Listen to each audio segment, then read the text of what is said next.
제주도의 더운 여름밤, 수영장 바의 물소리가 내 가슴을 울렸다. 나는 지은 25살의 평범한 회사원으로 서울의 번잡한 사무실을 피해 이 섬으로 도망쳤지만 마음속 상처는 여전했다. 그런데 그 순간 낯선 여자의 손이 내 허벅지에 스르륵 닿았고 세상이 멎는 듯한 전율이 온몸을 관통했다.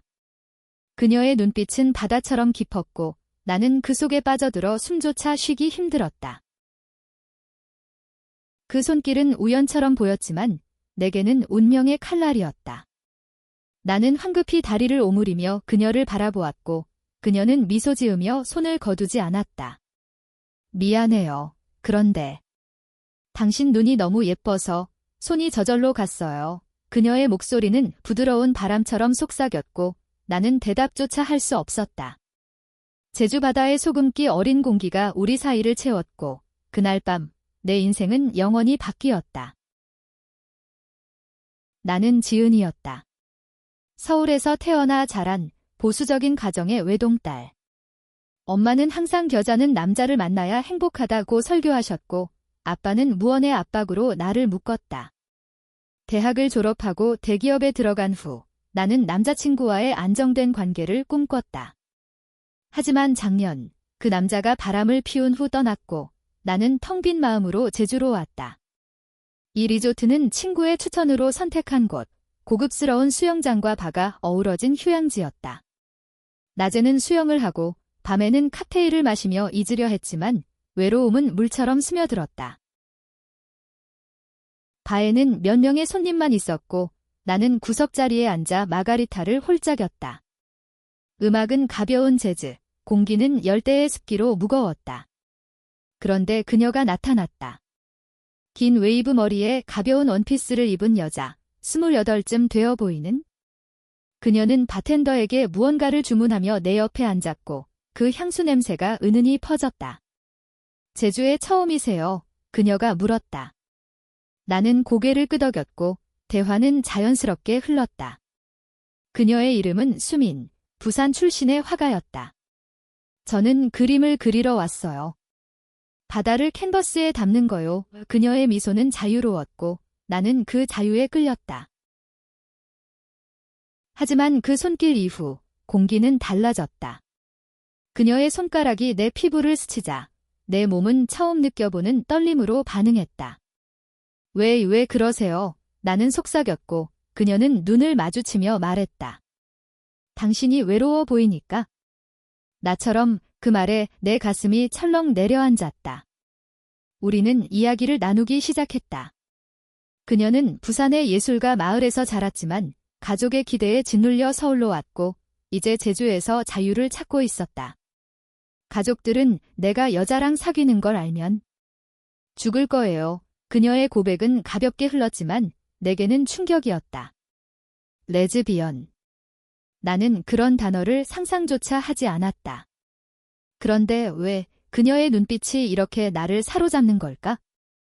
밤이 깊어지면서 우리는 발을 벗어나 수영장 가장자리로 갔다. 물결이 출렁이는 소리 속에서 그녀는 내 손을 잡았다. 지은 씨, 오늘 밤만이라도 나랑 같이 있어줄래요? 그녀의 목소리는 떨렸고 나는 망설였다. 내 인생은 안전한 선을 따라왔는데 이건 위험한 파도였다. 하지만 그 파도는 나를 끌어당겼다. 우리는 수영장 물에 발을 담그고 앉아 이야기를 계속했다.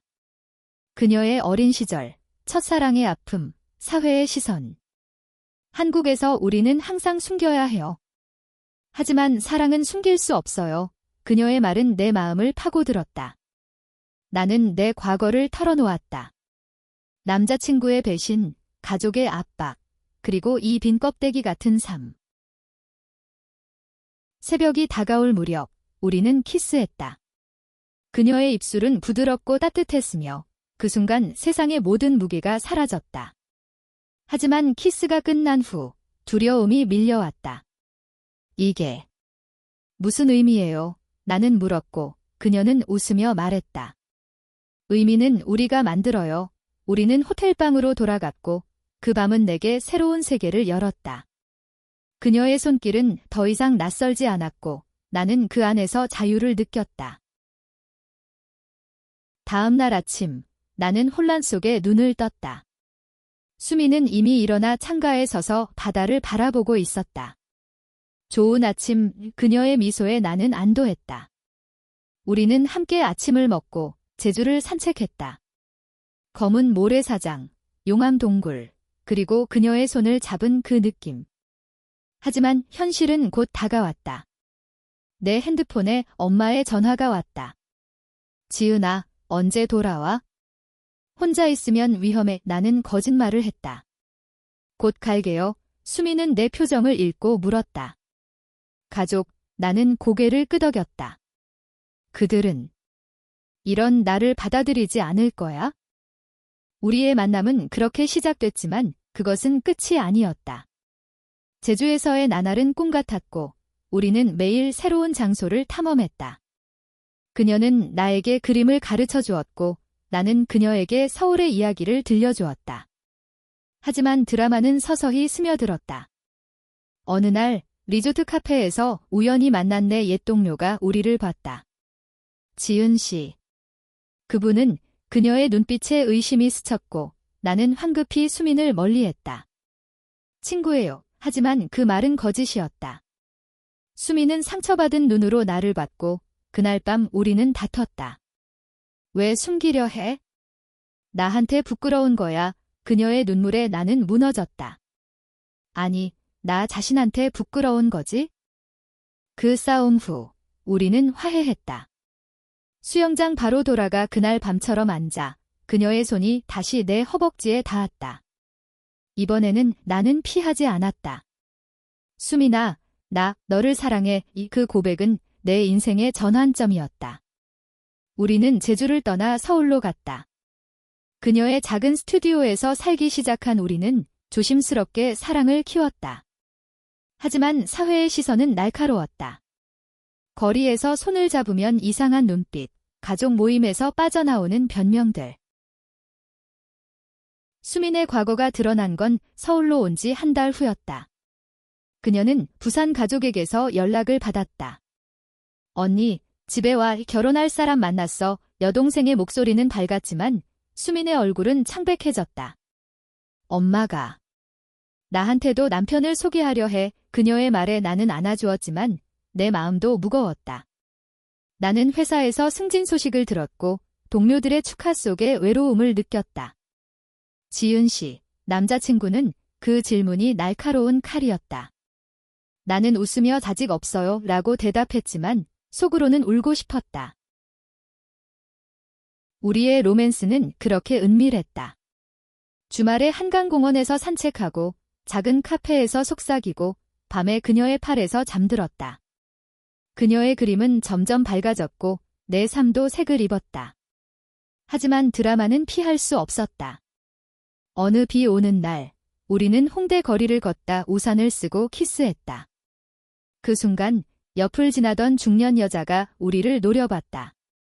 야, 이게 무슨 짓이야? 더러워. 그 말은 번개처럼 우리를 때렸다. 수미는 떨며 나를 끌어안았고 나는 분노로 몸이 달아올랐다. 왜 우리를 괴롭히는 거예요? 하지만 그녀는 그냥 가버렸다.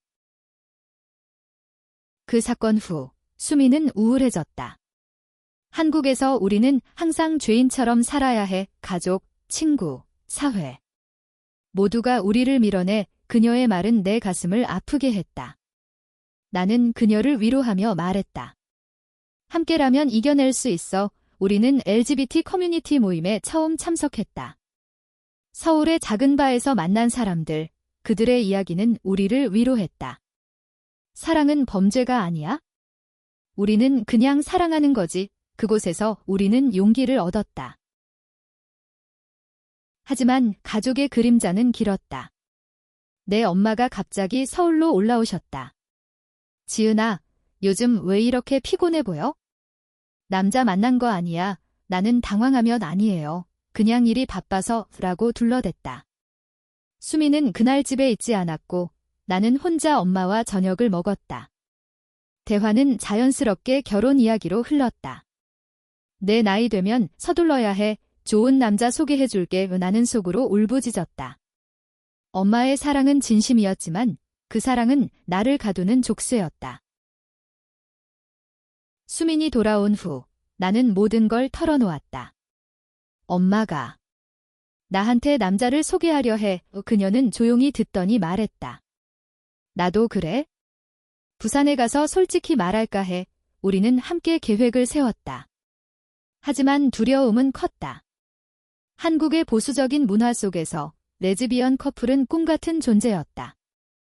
뉴스에서 본 동성애자 차별 사건들, 가족의 배척 사례들. 그것들이 우리를 짓눌렀다. 어느 가을날 우리는 한강 다리에서 약속했다. 어떤 일이 있어도 서로를 지키게. 그녀의 손을 잡은 그 순간 바람이 우리를 감쌌다. 하지만 운명은 더 큰 시련을 준비했다. 수민의 전 여자친구가 나타난 거였다. 그녀는 서울로 이사왔고 우연히 수민의 전시회를 봤다. 수민아, 아직도 나 잊지 않았지? 그 메시지에 수민은 동요했다. 나는 질투와 불안으로 밤을 지새웠다. 너 아직 그 사람 좋아해? 수민은 울며 말했다. 아니, 너만 사랑해. 하지만 과거는 지울 수 없어. 그 만남은 피할 수 없었다. 전 여자친구, 혜리는 카페에서 우리를 기다렸다. 그녀는 매력적이었고 수민과의 추억을 늘어놓았다. 우리는 정말 사랑했어. 내가 왜 떠났는지 알아. 나는 그 자리에 앉아 내 사랑이 흔들리는 걸 느꼈다. 하지만 수민은 단호했다. 혜리나, 그건 끝났어. 이제 지은이가 내 전부야. 그 말에 혜리는 눈물을 흘렸고 우리는 그 자리를 떠났다. 집으로 돌아온 후 우리는 더 깊이 안겼다. 그 밤의 사랑은 치유였다. 겨울이 다가오면서 우리의 관계는 더 단단해졌다. 나는 회사에서 퀴어 프렌들리 정책을 제안했고 작은 변화가 시작됐다. 수민의 그림은 LGBT 테마로 전시회를 열었고 관객들의 반응은 따뜻했다. 하지만 진짜 드라마는 가족에게서 왔다.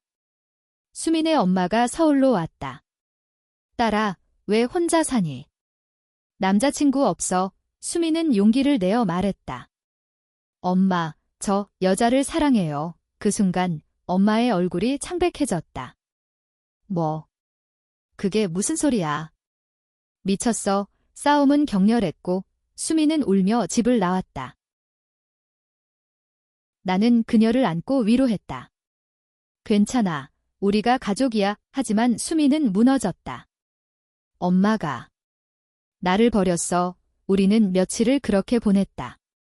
내 차례였다. 크리스마스에 엄마를 초대하고 수민을 소개했다.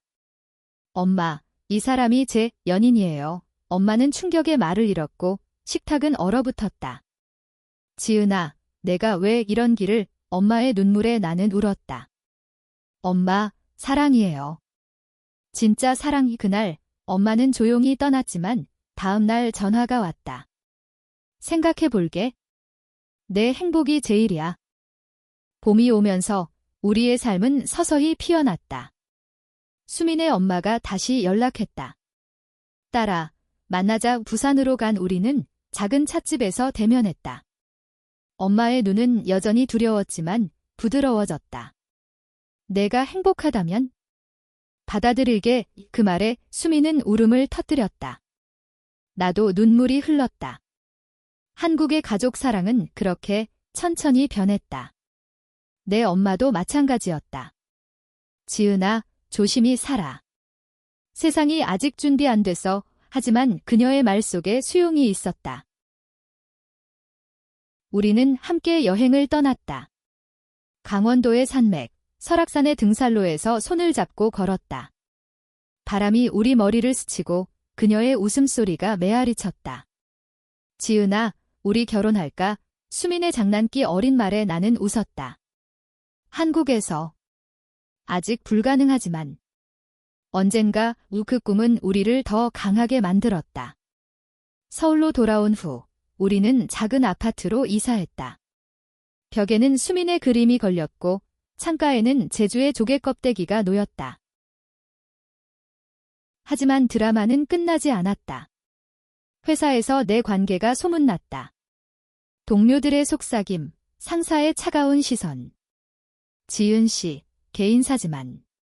이미지 관리해. 나는 화가 났지만 수민의 격려로 버텼다. 내가 빛나면 돼. 그녀의 전시회에서 나는 연설을 했다. 사랑은 성별을 초월해요. 우리 모두 자유롭게 사랑할 권리가 있어요. 박수가 터졌고 그날 우리는 승리했다. 여름이 다시 왔을 때 우리는 제주로 돌아갔다.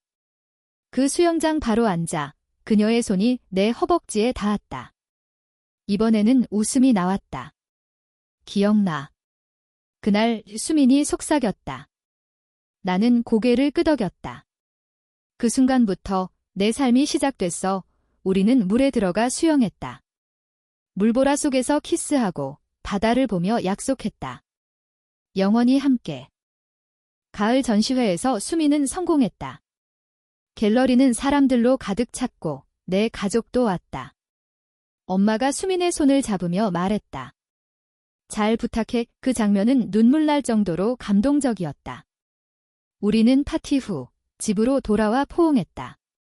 우리가 해냈어. 겨울 크리스마스, 우리는 트리를 장식하고 선물을 주고받았다. 그녀가 준 반지는 단순했지만 의미 깊었다. 언젠가 진짜 결혼하자. 나는 웃으며 말했다. 그래, 꼭. 우리의 사랑은 이제 꽃 피었다. 하지만 작은 갈등이 여전히 있었다. 수민의 창작 슬럼프, 내 직장 스트레스. 우리는 서로를 지탱했다. 너 없인 못 살아. 그런 말들이 우리의 유대였다. 제주의 추억을 떠올리며 우리는 매년 그곳으로 갔다. 바다 앞에서 그림 그리기, 수영장 바에서 칵테일. 그곳은 우리의 시작점. 사회 변화도 느껴졌다. 한국에서 동성 결혼 논의가 뜨거워졌고 우리는 희망을 품었다. 친구들도 늘었다. LGBT 모임에서 만난 사람들, 그들의 지지가 따뜻했다. 너희 커플 진짜 예뻐. 어느 날 수민이 임신 소식을 들었다. 아니었다. 우리는 아이를 입양할 꿈을 꾸었다. 우리 가족 만들자. 그 말에 미래가 밝아졌다. 드라마의 절정은 수민의 가족 재회였다. 부산으로 간 우리는 식탁에서 웃었다. 여동생이 언니 축하해라고 했고 엄마가 요리를 대접했다. 그 순간 모든 아픔이 치유됐다. 내 가족도 변했다. 아빠가 처음으로 사랑하는 사람이 있으면 되라고 했다. 눈물이 흘렀다. 우리는 서울의 지붕 위에서 불꽃놀이를 봤다. 사랑해, 그 말이 우리의 엔딩이었다. 더 깊은 이야기로 수민의 과거 그림이 드러났다. 그녀의 전시회에서 옛 연인이 다시 나타났지만 이번엔 우정으로 끝났다. 나는 질투를 이겨냈고 그녀를 더 사랑했다. 회사에서 나는 프로모션을 받았고 퀴어 어드보커트가 됐다. 강연에서 사랑은 다양해요 라고 외쳤다. 청중의 박수가 쏟아졌다. 여행 중 우리는 일본으로 갔다. 도쿄의 거리에서 손잡고 걸었고 한국과 다른 자유를 느꼈다. 집으로 돌아가서도 이렇게 살자. 집에서 우리는 요리를 배웠다. 김치찌개 끓이며 웃고 춤추며 밤을 보냈다. 가족 모임에서 엄마들이 만났다. 우리 딸들 예쁘네. 그 대화는 기적이었다. 여름 페스티벌에서 우리는 댄스했다. 음악 속에서 자유로웠다. 하지만 비가 와서 피했다. 그날 우산 아래 키스가 로맨틱했다. 수민의 새 그림 시리즈는 우리 사랑을 테마로 했다. 너의 눈빛 제목처럼 감동적. 나는 책을 썼다. 숨겨진 사랑 우리의 이야기. 출판 후 반응이 뜨거웠다. 겨울 스키장에서 넘어지며 웃었다. 함께라면 다 좋아. 봄 꽃구경, 한라산 등반. 피곤하지만 행복했다. 정상에서 영원히 약속. 회사 파티에서 커밍아웃. 동료들이 안아줬다. 지원할게. 수민의 국제 전시 초대. 파리로 갔고 에펠탑 아래 키스. 돌아와 작은 파티. 친구들 축하. 마지막 여름 제주 수영장 다시 그 자리. 그녀의 손이 닿았다. 숨이 멎었지 웃으며. 우리는 결혼식을 꿈꿨다. 법이 변하면. 하지만 지금도 완벽했다. 가족 모두 모여 바비큐. 웃음소리 가득. 미래를 상상하며 우리 아이 이름 뭐? 그 모든 게 우리의 행복.